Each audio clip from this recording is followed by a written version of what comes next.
ಫೈನಾನ್ಸ್ಗಳಿಂದ ಸಾರ್ವಜನಿಕರಿಗೆ ಆಗುತ್ತಿರುವ ತೊಂದರೆಗಳ ಕುರಿತಾಗಿ ಉನ್ನತ ಮಟ್ಟದ ಸಭೆಯ ಬಳಿಕ ನಡೆಸಿದ ಸುದ್ದಿಗೋಷ್ಠಿಯಲ್ಲಿ ಈ ರೀತಿಯಾಗಿ ಹೇಳಿದ್ದಾರೆ. ಮೈಕ್ರೋ ಫೈನಾನ್ಸ್ಗಳಿಂದ ಸಾಲ ಪಡೆಯುವವರ ಹಿತವನ್ನು ಕಾಪಾಡಲು ಸರ್ಕಾರ ಬದ್ಧವಾಗಿದೆ. ಸಾಲಗಾರರಿಗೆ ಕಿರುಕುಳ ನೀಡುವವರ ವಿರುದ್ಧ ಕಠಿಣ ಕಾನೂನು ಕ್ರಮ ಕೈಗೊಳ್ಳಲಾಗುವುದು. ಸಾಲಗಾರರ ಹಿತವನ್ನ ಕಾಪಾಡುವ ದೃಷ್ಟಿಯಿಂದ ಆದಷ್ಟು ಬೇಗನೆ ಸುಗ್ರೀವಾಜ್ಞೆ ಮೂಲಕ ಹೊಸ ಕಾನೂನು ರಚನೆ ಮಾಡಲಾಗುವುದು. ಬಲವಂತದ ಸಾಲ ವಸೂಲಾತಿ ಮಾಡುವವರ ವಿರುದ್ಧ ಕ್ರಿಮಿನಲ್ ಮೊಕದ್ದಮೆ, ಈ ಕುರಿತು ಸ್ವಯಂ ಪ್ರೇರಿತ ದೂರು ದಾಖಲಿಸಿಕೊಳ್ಳಲು ಸಾಧ್ಯವಾಗುವಂತೆ ಕಾನೂನಿನಲ್ಲಿ ಅವಕಾಶವಿದೆ. ಈಗಿರುವ ಕಾನೂನು ಇನ್ನಷ್ಟು ಬಲಪಡಿಸಲು ಕ್ರಮ ತೆಗೆದುಕೊಳ್ಳುತ್ತೇವೆ. ಇದರಲ್ಲಿ ಪೊಲೀಸರಿಗೆ ಹೆಚ್ಚಿನ ಅಧಿಕಾರ ನೀಡಲು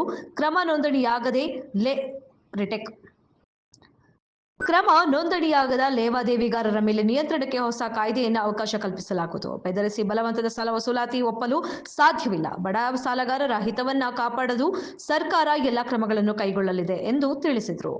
ಆಪರೇಷನ್ ಡಿಪಾರ್ಟ್ಮೆಂಟು, ಪೊಲೀಸ್ ಡಿಪಾರ್ಟ್ಮೆಂಟು, ಆಮೇಲೆ ಲಾ ಮಿನಿಸ್ಟ್ರು ಮತ್ತು ನಮ್ಮ ಫೈನಾನ್ಸ್ ಡಿಪಾರ್ಟ್ಮೆಂಟ್ನವರು, ಲಾ ಡಿಪಾರ್ಟ್ಮೆಂಟ್ನವರು ಮತ್ತು ಫೈನಾನ್ಸ್ ಡಿಪಾರ್ಟ್ಮೆಂಟ್ನವರು, ಇದರಲ್ಲಿ ಸಭೆಯಲ್ಲಿ deputy chief minister HK. Patil ಅವರು ಮತ್ತು ನಮ್ಮ ಹೋಮ್ ಮಿನಿಸ್ಟ್ರು, ರೆವಿನ್ಯೂ ಮಿನಿಸ್ಟ್ರು, ನಮ್ಮ ಪೊಲಿಟಿಕಲ್ ಸೆಕ್ರೆಟರಿ ನಜೀರ್ ಅಹಮದ್, ಗೋವಿಂದರಾಜು ಅವರೆಲ್ಲರೂ ಕೂಡ ಭಾಗವಹಿಸಿದರು. ಪೊಲೀಸ್ ಕಡೆಯಿಂದ DG ಮತ್ತು ಇತರ ಪೊಲೀಸ್ನವರೆಲ್ಲ ಬಂದಿದ್ದರು. ರೆವಿನ್ಯೂ ಮಿನಿಸ್ಟ್ರು ಇದ್ದರು, ರೆವಿನ್ಯೂ ಅಧಿಕಾರಿಗಳೆಲ್ಲ ಇದ್ದರು, ಫೈನಾನ್ಸ್ ಡಿಪಾರ್ಟ್ಮೆಂಟ್ನವರೆಲ್ಲ ಇದ್ದರು. ನಾನು ಮೊದಲಿಗೆ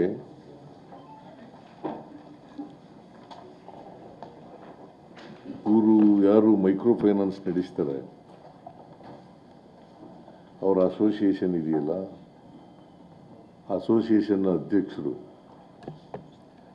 ಅವರಿಂದ ಅಭಿಪ್ರಾಯವನ್ನು ಕೇಳಿದ್ದೀವಿ.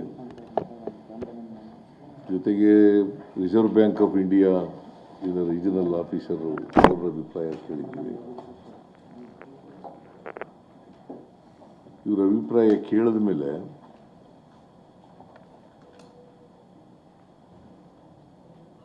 ಯಾರೂ ಕೂಡ ಸಾಲ ಕೊಡಬೇಡಿ ಅಂತ ನಾವು ಹೇಳಲ್ಲ, ವಸೂಲು ಮಾಡಬೇಡಿ ಅಂತ ಹೇಳಲ್ಲ. ಆದರೆ ವಸೂಲು ಮಾಡುವಾಗ ಕಿರುಕುಳ ಕೊಡಬಾರ್ದು, ಯಾರಿಗೂ ಹ್ಯಾರಾಸ್ ಮಾಡಬಾರ್ದು.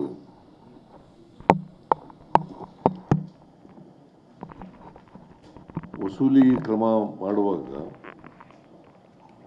ರಿಸರ್ವ್ ಬ್ಯಾಂಕ್ನ ನಿಯಮಗಳನ್ನು ಪಾಲನೆ ಮಾಡಬೇಕು.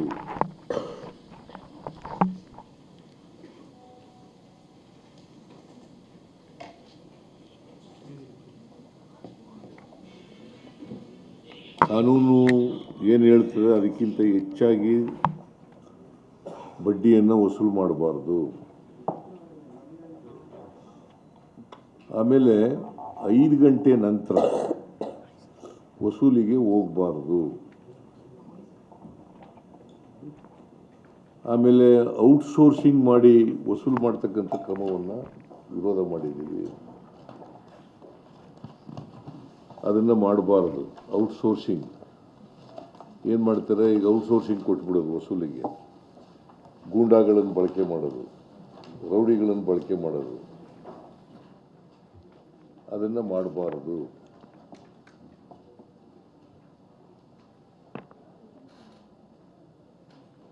ಈ ನಿಯಮಗಳನ್ನು ಯಾರು ಉಲ್ಲಂಘನೆ ಮಾಡ್ತಾರೆ ಅವ್ರ ಮೇಲೆ ಸರ್ಕಾರ ಕಠಿಣವಾದಂಥ ಕ್ರಮ ತಗೊಳ್ತದೆ.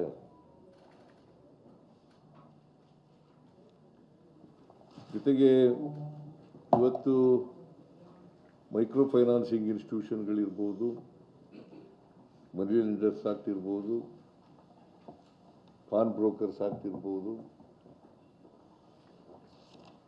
ಅಥವಾ ಎಕ್ಸಾರ್ಬಿಟೆಂಟ್ ಇಂಟ್ರೆಸ್ಟ್ ವಸೂಲು ಮಾಡ್ತಕ್ಕಂಥ ಕಾನೂನು ಇರ್ಬೋದು. ಈ ಕಾನೂನುಗಳನ್ನು ಉಲ್ಲಂಘನೆ ಮಾಡಿದ್ರೆ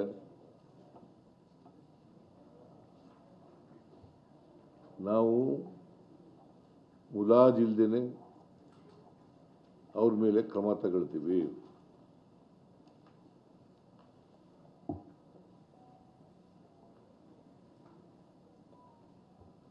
ಸೊ ಆ ಎಚ್ಚರಿಕೆಯನ್ನು ವಾರ್ನಿಂಗ್ ಮಾಡಿದ್ದೀನಿ ನಾನು ಅವ್ರಿಗೆ. ಆ ಎಚ್ಚರಿಕೆಯನ್ನು ನಬಾರ್ಡ್ನವರಿಗೆ, ಮೈಕ್ರೋ ಫೈನಾನ್ಸ್ ಇನ್ಸ್ಟಿಟ್ಯೂಷನ್ನವರಿಗೆ ಮತ್ತು ಬೇರೆ ಮನಿ ಲೆಂಡಿಂಗ್ ಇನ್ಸ್ಟಿಟ್ಯೂಷನ್ಸ್ಗಳಿದ್ದಾವಲ್ಲ ಇವ್ರಿಗೆಲ್ಲ ಕೊಡ್ತಕ್ಕಂಥದ್ದನ್ನು ಮಾಡಿದ್ದೀವಿ. ಈ ಮನಿ ಲೆಂಡಿಂಗು ಕಾನೂನುಗಳಿದ್ದಾವಲ್ಲ ಇವತ್ತು ನಮ್ಮ ರಾಜ್ಯದಲ್ಲಿ, ಅವಕ್ಕೆ ತಿದ್ದುಪಡಿ ಮಾಡಬೇಕಾದ್ರೆ ಕೂಡಲೇ ತಿದ್ದುಪಡಿಗಳನ್ನು ಮಾಡ್ತೀವಿ. ಅವುಗಳನ್ನು ಇನ್ನೂ ಬಲಯುತವಾಗಿ ಮಾಡಬೇಕಾದ್ರೆ ಕಾನೂನು ಮಾಡ್ತೀವಿ. ಜೊತೆಗೆ ಒಂದು ಹೊಸ ಕಾನೂನನ್ನು ಮಾಡ್ತೀವಿ.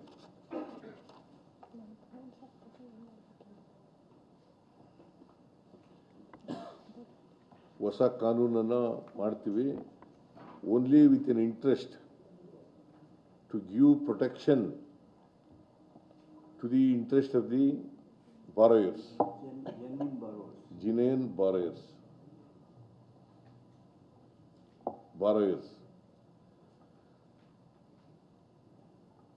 ಮತ್ತು ಲೈಸೆನ್ಸ್ ಇಲ್ಲದೇನೆ ಯಾರೂ ಕೂಡ ಮನಿ ಲೆಂಡಿಂಗ್ ಮಾಡಕೂಡದು.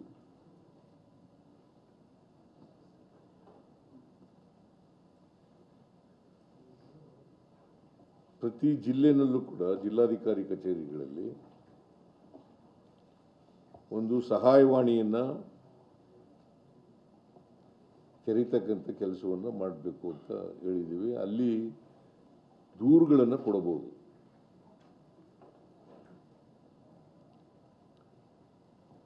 ಆ ದೂರುಗಳ ಮೇಲೆ ಪೊಲೀಸ್ನವರು ದೂರುಗಳನ್ನು ಕೊಟ್ಟರೆ ಅಥವಾ ಸುವೋಮೋಟೋ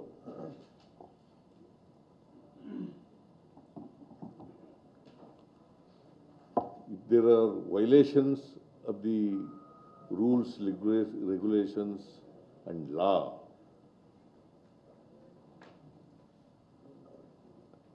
ಅಂತ ಕಡೆ ಸುವೋಮೋಟೋ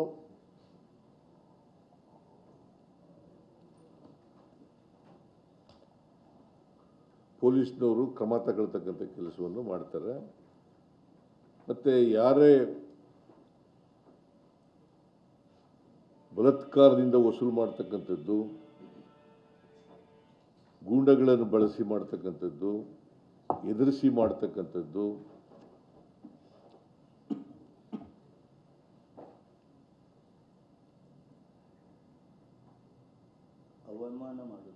ಅವಮಾನ ಮಾಡ್ತಕ್ಕಂಥದ್ದು, ಅಗೌರವ ಮಾಡ್ತಕ್ಕಂಥದ್ದು,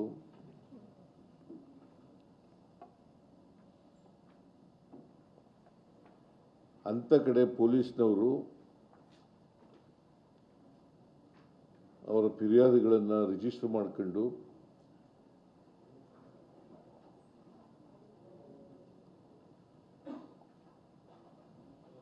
ಕಾನೂನು ರೀತಿಯ ಕ್ರಮ ತಗೊಳ್ತಕ್ಕಂಥ ಕೆಲಸವನ್ನು ಪೊಲೀಸ್ನವರು ಮಾಡಬೇಕು ಅಂತೇಳಿ ತೀರ್ಮಾನ ಮಾಡಿದ್ದೀವಿ. ಮತ್ತು ನಾವೇನು ಹೊಸ ಕಾನೂನು ಮಾಡಬೇಕು ಅಂತ ಮಾಡಿದ್ದೀವಿ, ಆ ಕಾನೂನನ್ನು ಕೂಡಲೇ ಮಾಡ್ತೀವಿ. ಅದನ್ನು ಲಾ ಡಿಪಾರ್ಟ್ಮೆಂಟ್ನವರು, ರೆವಿನ್ಯೂ ಡಿಪಾರ್ಟ್ಮೆಂಟು, ಫೈನಾನ್ಸ್ ಡಿಪಾರ್ಟ್ಮೆಂಟು ಮತ್ತು ಹೋಮ್ ಡಿಪಾರ್ಟ್ಮೆಂಟ್ ಚರ್ಚೆ ಮಾಡಿ, ಬೇರೆ ರಾಜ್ಯಗಳಲ್ಲಿ ಈಗ ಆಂಧ್ರ ಪ್ರದೇಶದಲ್ಲೂ ಕೂಡ ಕಾನೂನು ಮಾಡಿದ್ದಾರೆ. ಆ ಕಾನೂನುಗಳನ್ನು ಕೂಡ ನೋಡಿ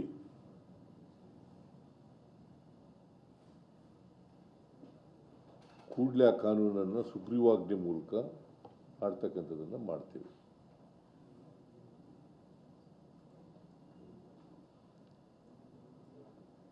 ಕೇಂದ್ರ ಸರ್ಕಾರಕ್ಕೂ ಒತ್ತಾಯ ಮಾಡ್ತೀವಿ. ಆಮೇಲೆ ಕೇಂದ್ರ ಸರ್ಕಾರಕ್ಕೂ ಕೂಡ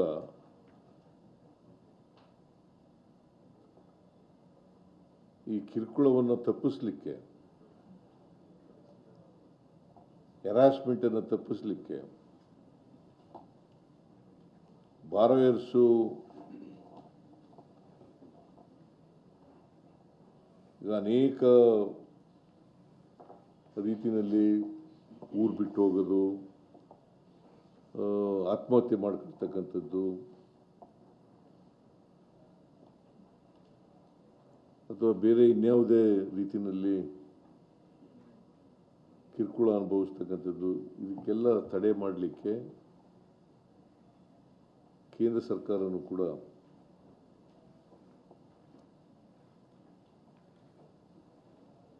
ಕಾನೂನನ್ನು ಮಾಡಬೇಕು ಅಂತೇಳಿ ಒತ್ತಾಯವನ್ನು ಮಾಡ್ತೀವಿ.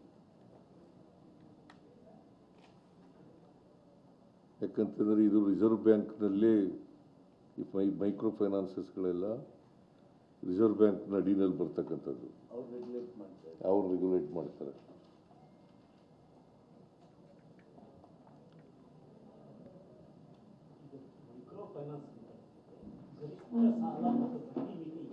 ಅಲ್ಲ, ಅದು ಈಗ ನಾನು ಒಂದು ಇಲಸ್ಟ್ರೇಷನ್ ನೋಡಿದೆ. ಆ ಇಲಸ್ಟ್ರೇಷನಲ್ಲಿ 17.07%ಗಿಂತ ಜಾಸ್ತಿ ಬಡ್ಡಿ ವಸೂಲು ಮಾಡಬಾರ್ದು ಅಂತ ಇದೆ. ಒಂದು ಇಲಸ್ಟ್ರೇಷನ್ ಅಂದರೆ 20,000 ರೂಪಾಯಿ ಸಾಲ ಕೊಟ್ಟರೆ ಅದು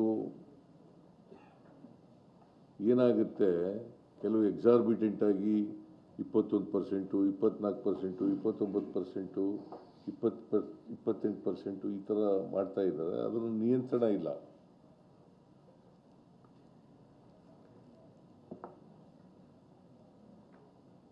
ಅದಕ್ಕೆ ಒಂದು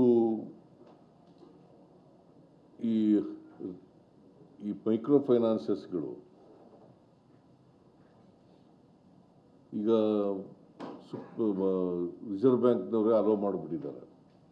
17.07% ಬಡ್ಡಿ ವಸೂಲು ಮಾಡ್ಬೋದು ಅಂತ. ಆದರೆ ಅದಕ್ಕಿಂತ ಹೆಚ್ಚು ಮಾಡ್ತಾ ಇದ್ದಾರೆ. ಮತ್ತು ಒಬ್ಬರಿಗೆ, ಒಂದು ಕುಟುಂಬಕ್ಕೆ 3 ಸಾಲಗಳಿಗಿಂತ ಜಾಸ್ತಿ ಕೊಡಬಾರ್ದು ಅಂತ ಇದೆ. ಇವರು 4, 5, 6 ಹಿಂಗೆಲ್ಲ ಕೊಟ್ಬಿಡ್ತಾರೆ. ಅವರ ಆದಾಯ ಗಮನದಲ್ಲಿ ಇಟ್ಕೊಂಡು ಕೊಡ್ತಕ್ಕಂಥ ಕೆಲಸವನ್ನು ಮಾಡ್ತಾರೆ. ಸೊ ಇದಕ್ಕೆಲ್ಲ ರೆಗ್ಯುಲೇಟ್ ಮಾಡತಕ್ಕಂಥ ಕೆಲಸವನ್ನು ಮಾಡಬೇಕು. ಅದಕ್ಕೆ ಕಾನೂನು ಮಾಡಬೇಕು ಅಂತ ಒತ್ತಾಯ ಮಾಡ್ತಾ ಇದ್ದೀವಿ ಅಂತ ಹೇಳಿ ಮಾಡ್ತಕ್ಕಂಥದ್ದು. ಒಟ್ಟಾರೆಯಾಗಿ ಅವರಿಗೆ ವಾರ್ನಿಂಗ್ ಕೊಟ್ಟಿದ್ದೀನಿ. ಇವೇನಾದರೂ ವೈಲೇಟ್ ಆಗಿ ನೀವು ಮೈಕ್ರೋ ಫೈನಾನ್ಸಸ್ಸು ಮತ್ತು ರಿಸರ್ವ್ ಬ್ಯಾಂಕ್ನವರು ಅವರು ರೆಗ್ಯುಲೇಟ್ ಮಾಡದೆ ಹೋದರೆ the state government will step ಇನ್.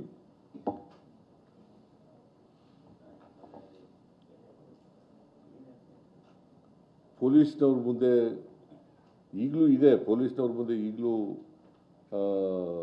ದೂರುಗಳು ಕೊಟ್ಟರೆ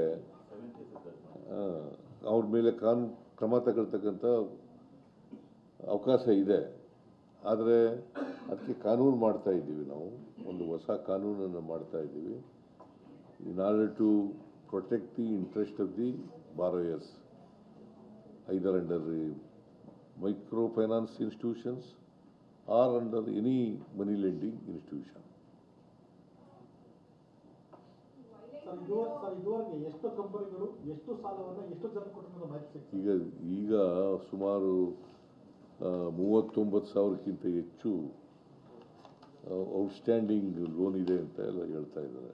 39,000ಕ್ಕಿಂತ ಹೆಚ್ಚು ಕೈ ಸಾಲ ಅಲ್ಲಪ್ಪ, 59,000 ನಂಬರ್ ಆಫ್ ಸಾರಿ, ಇದು ಹಣ ಸರ್ 59,367.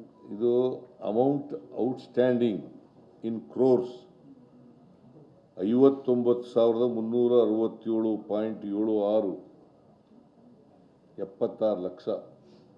59,367 ಕೋಟಿ 76 ಲಕ್ಷ. ಇದು number of outstanding accounts 1,09,88,332. 1,09,88,332.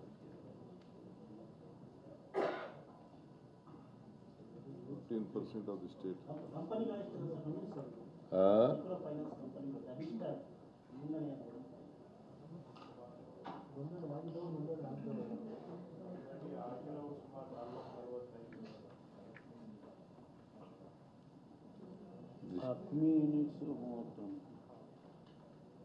Number of branches 3,090.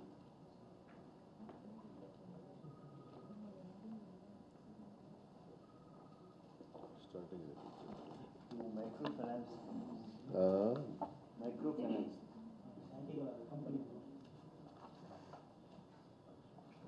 ಕಂಪನಿಗಳು ಎಷ್ಟಿದ್ದಾವೆ?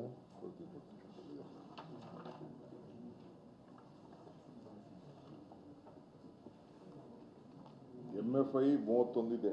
District AMFI 31. ಈ ಸಾಹೇಬ್ ಹೇಳ್ದಂಗೆ 33,090 ಬ್ರಾಂಚ್ಗಳಿದ್ದಾವೆ. ಎಂಪ್ಲಾಯೀಸು 37,967 ಇದ್ದಾರೆ.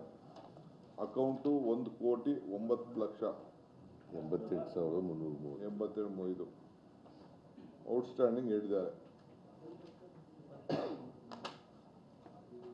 ಇವೆಲ್ಲ ರಿಜಿಸ್ಟರ್ಡ್ ಅಲ್ಲ ಸರ್, ಇಷ್ಟು ರಿಜಿಸ್ಟರ್ಡ್ ಅನ್ರಿಜಿಸ್ಟರ್ಡ್ ಯಾವುದು ಸರ್? ರಿಜಿಸ್ಟರ್ಡ್ ಭಾಳ ಇದ್ದಾವೆ. ಅದೇ ಇರೋದು ಅಧಿಕೃತ ಇರೋದೇ ಭಾಳ ಸಮಸ್ಯೆ. ಅನಧಿಕೃತ ಅದರೇ ಸಮಸ್ಯೆ. ಅದರದ್ದೇ ಅಲ್ಲ ಅದರದ್ದೇ ಸಮಸ್ಯೆ ಇರೋದು. ಈಗ ಅದಕ್ಕೆ ಈ ಕಾನೂನು ತರ್ತಾ ಇರೋದು ನಾವು. ಈ ಕಾನೂನು ತರ್ತಾ ಇರೋದು ಟು ರೆಗ್ಯುಲೇಟ್ ಅನ್ರಿಜಿಸ್ಟರ್ಡ್ ಇದಾವೆಲ್ಲ ಫೈನಾನ್ಷಿಯಲ್ ಇನ್ಸ್ಟಿಟ್ಯೂಷನ್ಸು ಅವನ್ನ ಕಂಟ್ರೋಲ್ ಮಾಡೋಕ್ಕೋಸ್ಕರ. ಅನಧಿಕೃತ ಯಾವ ಆ್ಯಕ್ಟಲ್ಲಿ ಅವ್ರು ಸಾಲ ಮಾಡ್ತಿದ್ರು ಸರ್? ಯಾವ ಆ್ಯಕ್ಟಿವ್ ಇಲ್ಲಪ್ಪ ಅದಕ್ಕೆ. ನೇರವಾಗಿ ಕಾನೂನು ಕ್ರಮ ತೆಗೆದು ಸರ್. ನೀವು ಕೇಳ್ತಿರಲ್ಲ, ಏನು ಕೇಳೋದು ಇನ್ಫಾರ್ಮೇಶನ್ ಇಲ್ಲದೆ ತಕ್ಷಣ ಒಂದೇನೋ ಅಂತ ಕೇಳ್ತಿರಲ್ಲ. ಹೌದು, ಕ್ರಿಮಿನಲ್ ಕೇಸ್ ಹಾಕಕ್ಕೆ ಹೇಳಿದ್ವಿ. ಹಾಂ, ಒಬ್ಬರು ಕೇಳ್ರಯ್ಯ. ತಾಳೆ ಇವು ಹೆಣ್ಮಗಳು ಹುಡುಗಿ ಕೇಳಿ, ಆಮೇಲೆ ನೀವು ಕೇಳೋದು.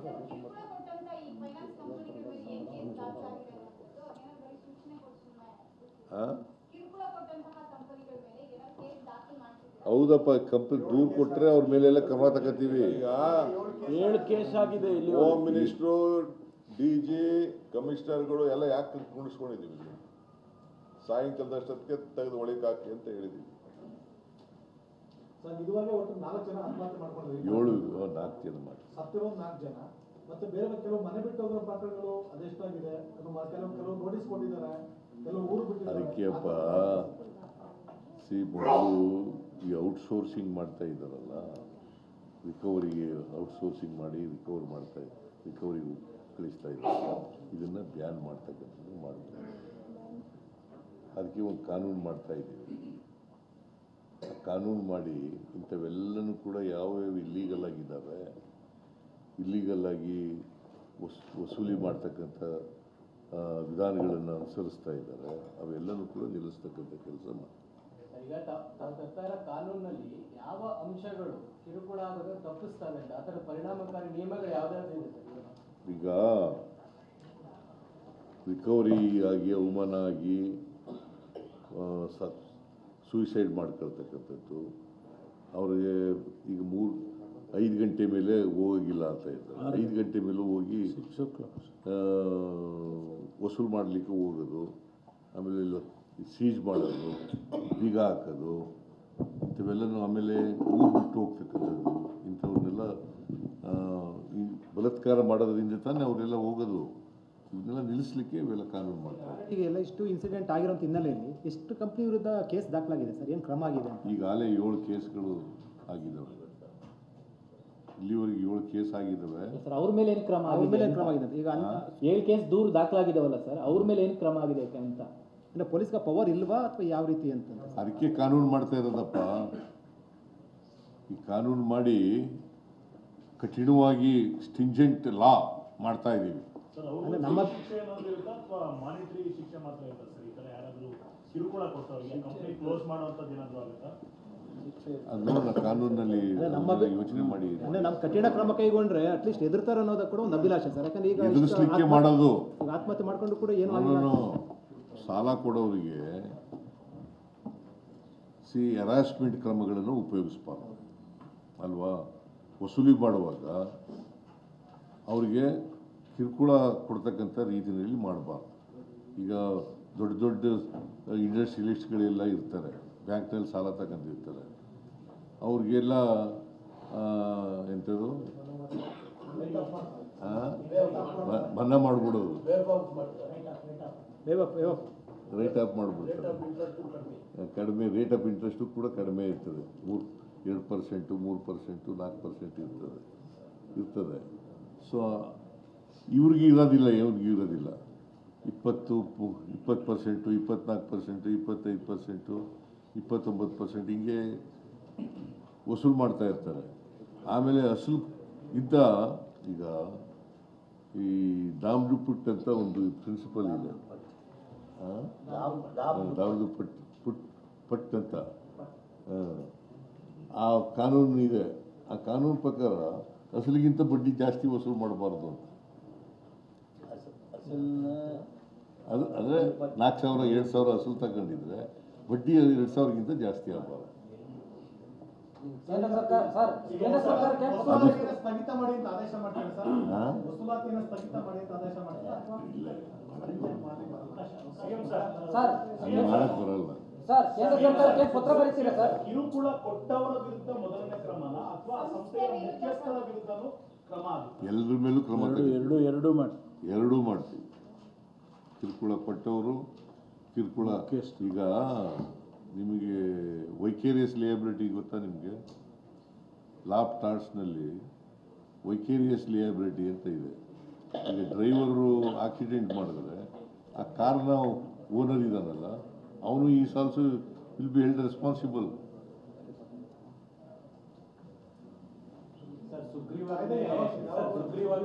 ಇಮಿಡಿಯೇಟಾಗಿ ಮಾಡ್ತೀವಿ. ಅದು ಈಗ ಅವ್ರು ಲಾ ಮಾಡಿದ ತಕ್ಷಣ ಕ್ಯಾಬಿನೆಟ್ ತಗೋಬೋದು.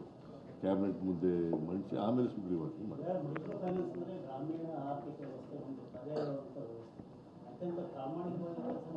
ಅದಕ್ಕೆ ಅದನ್ನು ಪೂರ್ಣ ಅದನ್ನು ನಿಲ್ಸಕ್ಕೆ ಹೋಗಲ್ಲ ನಾವು. ಯಾಕಂತಂದರೆ ಸೊಸೈಟಿನಲ್ಲಿ ಬ್ಯಾಂಕ್ನಿಂದಲೇ ಸಾಲ ತಗೊಳಕ್ಕಾಗಲ್ಲ. ಎಲ್ಲರೂ ಬ್ಯಾಂಕ್ನಲ್ಲೇ ಸಾಲ ಸಿಗೋದಿಲ್ಲ. ಸೊ ಅದಕ್ಕೋಸ್ಕರನೇ ಇವೆಲ್ಲ ನಾನ್ ಬ್ಯಾಂಕಿಂಗು ಲೆಂಡಿಂಗ್ ಇನ್ಸ್ಟಿಟ್ಯೂಷನ್ಸ್ಗಳೆಲ್ಲ ಶುರುವಾಗಿರೋದು. ಸೊ ಅದನ್ನು ನಿಲ್ಸೋಕ್ಕಾಗಲ್ಲ ನಾವು. ಅದನ್ನು ರೆಗ್ಯುಲೇಟ್ ಮಾಡಬೇಕಲ್ಲ. ರೆಗ್ಯುಲೇಟ್ ಮಾಡದೆ ಹೋದರೆ ಈ ಬಾರೋಯರ್ಸ್ಗಳಿಗೆ ತೊಂದರೆ ಆಗ್ತದಲ್ಲ, ಅನ್ಯಾಯ ಆಗ್ತದಲ್ಲ. ಸರ್, ಹಿಂದೆ ಡೆಟ್ ರಿಲೀಫ್ ಆಕ್ಟ್ ಅನ್ನ ರಾಜ್ಯದಲ್ಲಿ ಇಂಟ್ರೊಡ್ಯೂಸ್ ಮಾಡಿದ್ರು ಮೈತ್ರಿ ಗೌರ್ಮೆಂಟ್ ಅಲ್ಲಿ. ಅದನ್ನ ಎನಾಕ್ಟ್ ಮಾಡಿದ್ರು, ಅದನ್ನ ಜಾರಿ ಮಾಡಿದ್ರು. ಇಂಟ್ರೊಡ್ಯೂಸ್ ಮಾಡೋ ಡೆಟ್ ರಿಲೀಫ್ ಆಕ್ಟ್ ಋಣಮುಕ್ತ ಕಾಯ್ದೆ. ಈ ಮೈತ್ರಿ ಗೌರ್ಮೆಂಟ್ ಈಗ ಅದೆಲ್ಲ ಚರ್ಚೆ ಕಾನೂನು ಮಾಡ್ತಾ ಇದೀವಿ, ಹೊಸ ಕಾನೂನು ಅಂತಂದ್ರೆ ಏನೆಲ್ಲ ಸುತ್ತಾ ಇದ್ದೀರಿ. Thank you.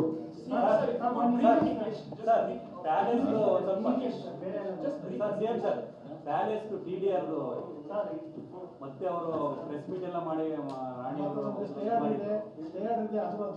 ಸರ್ಕಾರ ದ್ವೇಷ ಸಾಧಿಸ್ತಾ ಇದೆ ಅಂತ ಹೇಳ್ತಾ ಇದ್ದಾರೆ. ಸರ್ಕಾರ ದ್ವೇಷ ಸಾಧಿಸಿದೆ, ನಮ್ಗೆ ಸ್ಟೇ ಆರ್ಡರ್ ಕೊಟ್ಟಿದ್ದಾರೆ. ಅದು ಇದು ದ್ವೇಷ ಸಾಧಿಸೋ ಪ್ರಶ್ನೆನೇ ಇಲ್ಲ. ಯಾರ ಮೇಲೂ ದ್ವೇಷ ಸಾಧಿಸಕ್ಕೆ ಹೋಗಲ್ಲ. ಈಗ ಕಾನೂನು ಮಾಡಿರ್ತಕ್ಕಂಥದ್ದು ಈಗ ಎಕ್ಸಾರ್ಬಿಟೆಂಟ್ TDR ಕೊಡಬೇಕು ಅಂತ ಇದೆಯಲ್ಲ, ಅದನ್ನು ಕೊಟ್ಟರೆ ಏನಾಗ್ತದೆ, ಮುಂದಿನ ಅಭಿವೃದ್ಧಿಗೆ ತೊಂದರೆ ಆಗ್ತದೆ. ರಾಜ್ಯದ ಹಿತದೃಷ್ಟಿಯಿಂದ ನಾವು ಮಾಡಿರ್ತಕ್ಕಂಥದ್ದು ಇದು.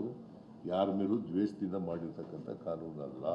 ಮುಂದೆ ರೇಟ್ ಮುಂದಿನ ರೇಟ್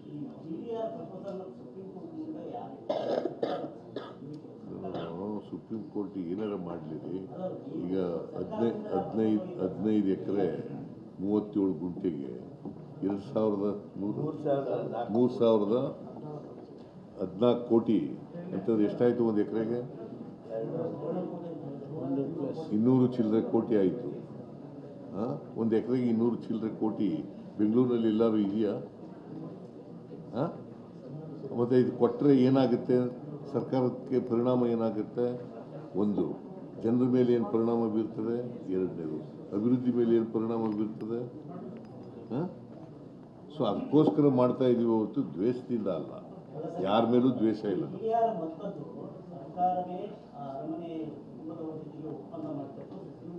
ಅಲ್ಲ, ಹಾಗಂತಾರೆ TDR ಕೊಡಬಾರ್ದು ಅಂತಲ್ಲ. TDR ಕೊಡ್ತೀವಿ ಅಂತ ಹೇಳಿದ್ರೆ ನಿಜ, ಬಟ್ ಈ ಪ್ರಮಾಣದಲ್ಲಿ ಕೊಡ್ತೀವಿ ಅಂತ ಹೇಳಿದ್ವಾ? ಅದಕ್ಕೆ ನಾವು ನೋಡಪ್ಪ, we are not in a position to pay the TDR to this extent. ಗೊತ್ತಾಯ್ತಾ? ಈಗ ನಾವು ಮಾಡ್ತಾ ಇರೋದೇನು, ರಸ್ತೆಗಲ್ವಾ ತಗೊಂಡಿರೋದು, ರಸ್ತೆ ಅಗಲೀಕರಣ ಮಾಡೋಕ್ಕೆ. ಯಾರಿಗೋಸ್ಕರ ಮಾಡ್ತಾ ಇರೋದು ರಸ್ತೆನ ಅಗಲೀಕರಣ?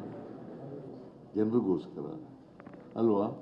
ಮತ್ತು ಅದು ಸರ್ಕಾರದ ಮೇಲೆ ಭಾರ ಒಂದು ಎದ್ವಾ ಹಾಕಿದ್ರೆ TDR ಮಾಡಿದ್ರೆ ಇದು ಭಾರ ಅಲ್ವಾ ಸರ್ಕಾರದ ಮೇಲೆ? ಸಾರ್ವಜನಿಕ ಕೆಲಸಕ್ಕೆ ಮಾಡಿರ್ತಕ್ಕಂಥದ್ದು. ನಾವು ಅದಕ್ಕೆ ಒಂದು ವೇಳೆ ನಾವೇನು ಇನ್ನೂ ಒಂದು ಏನು ಹೇಳಿದ್ದೀವಿ ಏನಂತಂದರೆ, ಇದರಲ್ಲಿ ಆರ್ಡಿನೆನ್ಸ್ನಲ್ಲಿ ಏನು ಹೇಳಿದ್ದೀವಿ ಅಂತಂದರೆ, ಒಂದು ವೇಳೆ ನಿಮಗೆ TDR ನಾವು ಕೊಡೋಕ್ಕಾಗೋದಿಲ್ಲ, ಗೌರ್ಮೆಂಟ್ ಕೊಡೋಕ್ಕಾಗಲ್ಲ, ನಾವು ಅಪಾಂಡನ್ ಮಾಡಿಬಿಡ್ತೀವಿ ಪ್ರಾಜೆಕ್ಟ್ನೇ ಅಂತಾಗಿ. ಬೇಡಿಕೆ ಬೇಡ ನಮಗೆ ಪ್ರಾಜೆಕ್ಟ್. ಈಗ ನೀವು ಅವ್ರಿಗೆ ಕೊಟ್ಬಿಟ್ಟು ಈಗ ಟೈಟ್ಲ್ ಇಶ್ಯೂ ಇತ್ಯರ್ಥ ಆಗಿಲ್ಲ. ನಾವು ಅದನ್ನು ಮಾಡೋದನ್ನ ಬಿಡೋದನ್ನ ಅವ್ರ ಜಾಗ ತಗೊಳ್ಳೋದನ್ನ ಬಿಡೋದನ್ನ ಸರ್ಕಾರ ಸಂಪೂರ್ಣ ಆಲ್ಟರ್ನೇಟಿವ್ ಏನಾದ್ರು ಇದೆಯಾ sir? Alternative tunnel road alternative ಆಗಿ ಏನಾದ್ರು ಪ್ಲಾನ್ ಮಾಡಿದ್ದೀರಾ ಅಂತ? ಏನು ಪ್ಲಾನು? ವೈಡನಿಂಗ್ ಬೇಡ ಅಂತ ಪ್ರಾಜೆಕ್ಟ್ ಟೈಪ್ ಇಟ್ಮೇಲೆ ಆಲ್ಟರ್ನೇಟಿವ್ ಆಗಿ ಟನಲ್ ರೋಡ್ ನೋಡೋಣ. ಈಗ ಮೇನ್ ಮ್ಯಾಟ್ರ್ ಇತ್ಯರ್ಥ ಆಗಿಲ್ವಲ್ಲ? ಮೇನ್ ಮ್ಯಾಟ್ರ್ ಇತ್ಯರ್ಥ ಆಗಿದೆಯಾ? ನಮಗೆ ಹೈಕೋರ್ಟ್ನಲ್ಲಿ ನಮ್ಮ ಪರ ಆಗಿದೆ, ಸುಪ್ರೀಂ ಕೋರ್ಟ್ಗೆ ಹೋಗಿದ್ದಾರೆ ಅವರು. ಸುಪ್ರೀಂ ಕೋರ್ಟ್ನಲ್ಲಿ ಸ್ಟೇಟಸ್ ಕೋ ಬಿ ಮೇಂಟೈನ್ಡ್ ಅಂತ ಹೇಳಿದ್ದಾರೆ. That means to say title issue is not been decided by the supreme court. So ಅದರಿಂದ ನೋಡಿ, ಯಾರ ವಿರುದ್ಧನೂ ದ್ವೇಷ ಇಲ್ಲ. ಮುಂದಿನ ದಿನಗಳಲ್ಲಿ ನಮ್ಮ ಅಭಿವೃದ್ಧಿಗೆ ತೊಂದರೆ ಆಗಬಾರ್ದು, ರಾಜ್ಯದ ಅಭಿವೃದ್ಧಿಗೆ ತೊಂದರೆ ಆಗಬಾರ್ದು ಅನ್ನೋ ಕಾರಣದಿಂದ ಮಾಡಿದ್ದೀವಿ ಹೊರತು ಬೇರೆ ಏನಲ್ಲ. ಇದು 96ನಲ್ಲಿ ಅಕ್ವೈರ್ ಆಗಿರೋದು, 96ನಲ್ಲಿ. ಅದಾದಮೇಲೆ ಚಾಲೆಂಜ್ ಮಾಡಿದ್ರು ಹೈಕೋರ್ಟ್ನಲ್ಲಿ ನಮ್ಮ ಪರ ಆಗಿದೆ. ಅದ್ರ ಮೇಲೆ ಸುಪ್ರೀಂ ಕೋರ್ಟ್ಗೆ ಹೋಗಿದ್ದಾರೆ.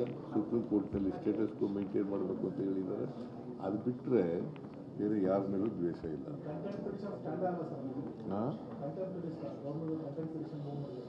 ಯಾವುದು ನೋಡೋಣ, ಅದಕ್ಕೆ ಕೋರ್ಟ್ನಲ್ಲಿ ನಾವು ಫೈಟ್ ಮಾಡ್ತಾ ಇದ್ದೀವಿ, ನೋಡೋಣ.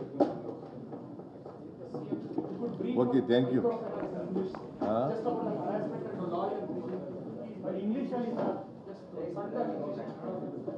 See, there are today we had a meeting of the microfinance institutions, Reserve Bank, regional and NABARD officers, and also our officers are there.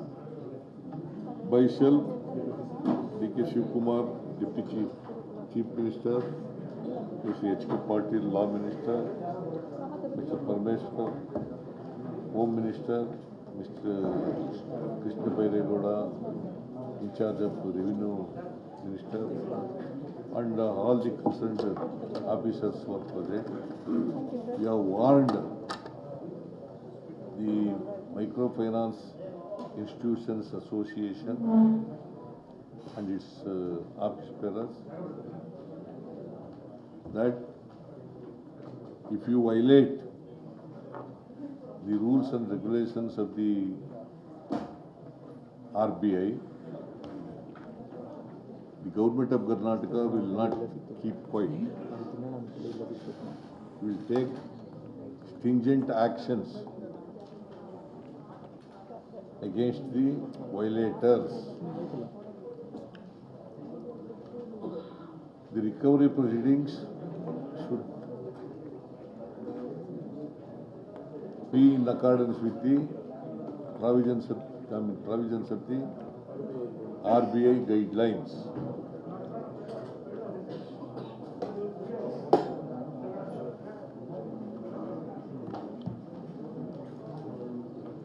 There are guidelines by RBI. I do not want to read all those guidelines, but these guidelines should be followed by the microfinance institutions, and the Reserve Bank should also monitor these guidelines. And we will going to amend the existing laws, and also we will bring new legislation in order to protect the interest of the borrowers, genuine borrowers, by the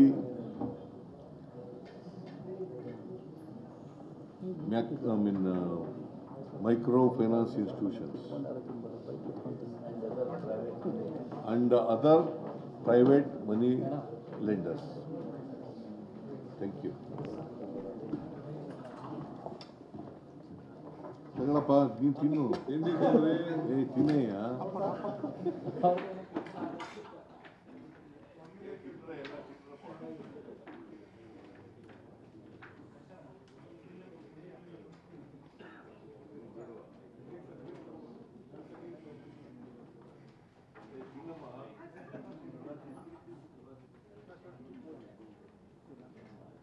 Immediately we will bring a new law and ordinance will issue.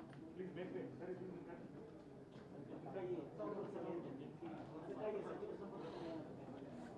And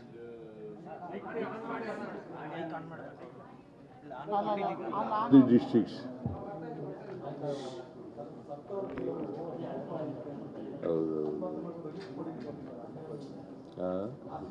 ನೋಡೋಣ, we will consider.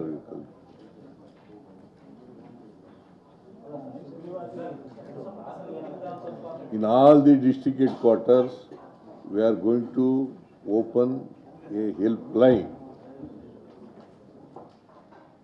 and we are requested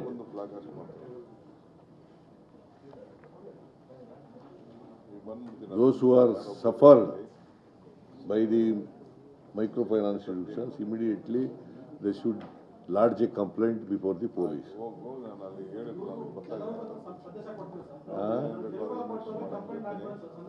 ಹೌದೌದು. Thank you.